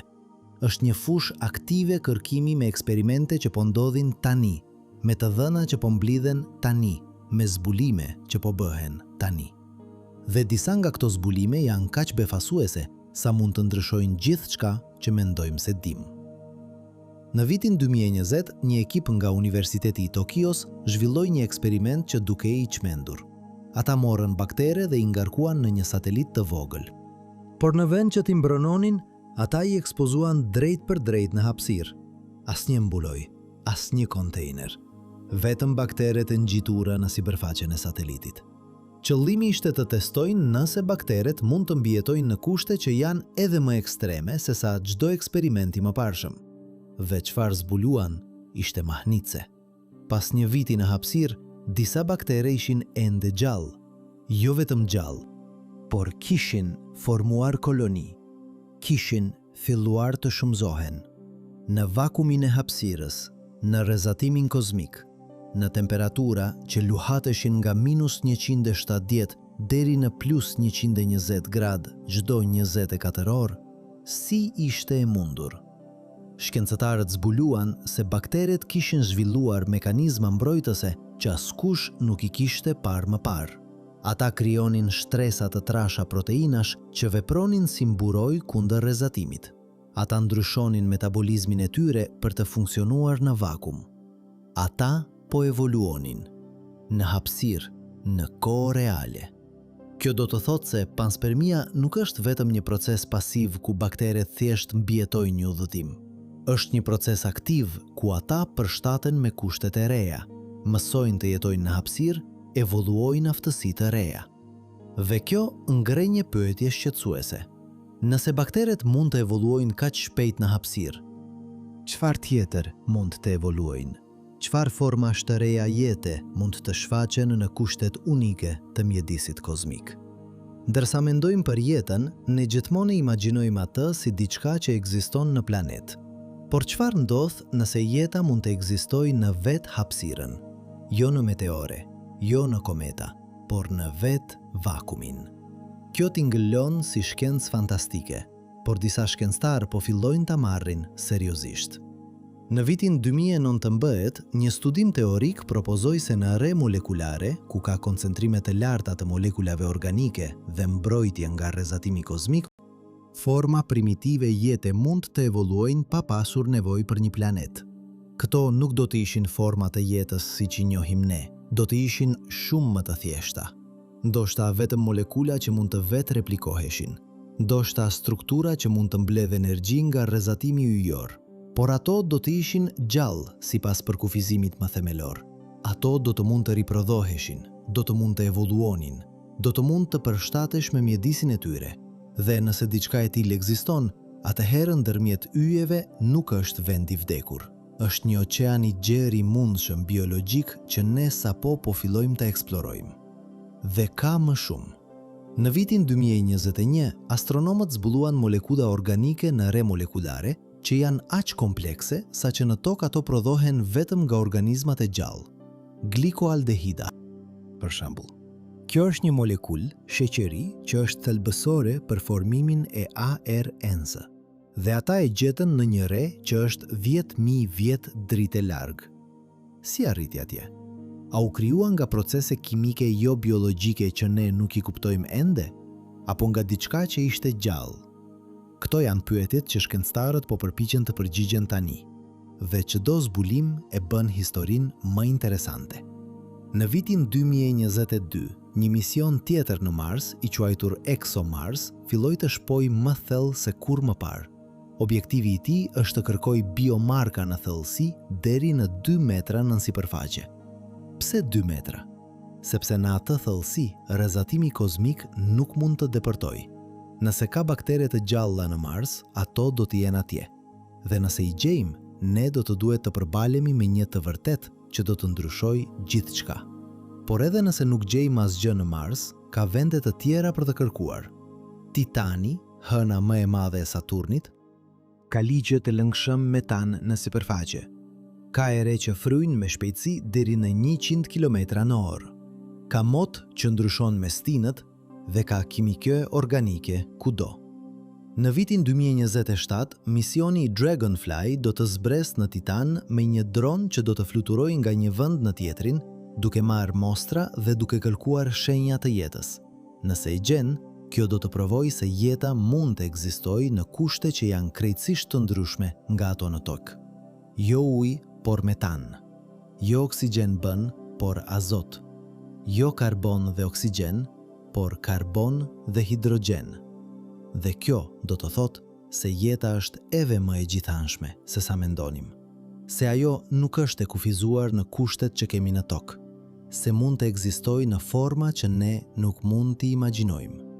Dhe nëse kjo është e vërtet, atëherë numri i vendeve ku jeta mund të ekzistojë shtohet në mënyrë dramatike. Nuk janë vetëm planet të ngjashëm me tokën, janë gjithashtu hëna me oqeane nëntoksore, planet me atmosfera metan, madje edhe re molekulare në hapësirën ndërjore. Dhe kjo na çon tek një realizim i habitshëm. Nëse jeta është kaq e zakonshme, nëse ajo mund të ekzistojë në aq shumë vende të ndryshme, atëherë universi mund të jetë plot me jetë, jo vetëm jeta inteligjente, vetëm jeta në çfarëdo forme.